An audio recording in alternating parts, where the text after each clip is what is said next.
একদিন নারদ মুনি এসেছিল কৈলাসে। মামি, ও মামি, কি ব্যাপার নারদ, তুই এই সময় এখানে কেন? না, এই দিক দিয়ে যাচ্ছিলাম কি না, তাই ভাবলাম তোমার সঙ্গে একটু দেখা করে যাই। হরি বল, হরি বল। ও মামি, তোমাকে একটা প্রশ্ন করব? হ্যাঁ বললাম। আচ্ছা মামি, মামা তোমাকে ভালোবাসে? কি কথা জিজ্ঞাসা করলি? বলে তুই আর প্রশ্ন খুঁজে পেলি না? হরি বল, হরি বল। বলো না, মামা তোমাকে ভালোবাসে?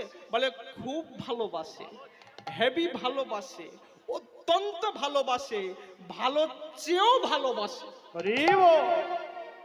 আচ্ছা মামি, মামা যে তোমাকে ভালোবাসে তুমি জানলে কি করে? মামা তোমার কাছে মনের কথা সব বলে? বলে হ্যাঁ, যা করে সব বলে। আচ্ছা মামি, মামা এখন কোথায়? বলে কেন, শ্মশান।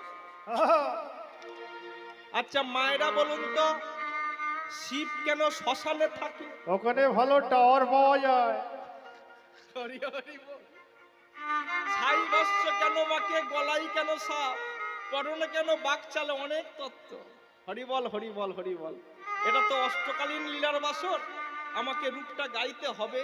যাই হোক, ছোট ছোট করে বলে যাই। তাহলে ও মামি, মামা তোমাকে ভালোবাসে তুমি জানলে কি করে? মামা তোমার কাছে মনের কথা সব বলে? বলে হ্যাঁ, যা করে সব বলে। হরি বল, হরি বল। ও মামি, মামা ওই শ্মশানে 5টা মরা মানুষের মাথা নিয়ে বসে বসে ধ্যান করছে, এটা তোমাকে বলেছে? বলে কই নারদ, তা তো বলেনি।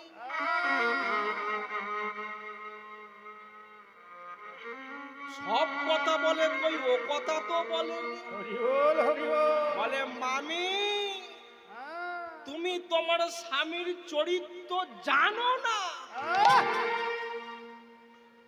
এখন মেয়েরা যদি স্বামীর সম্পর্কে একটু ক্লু পয়েন্ট পায়, হরি বল, হরি বল।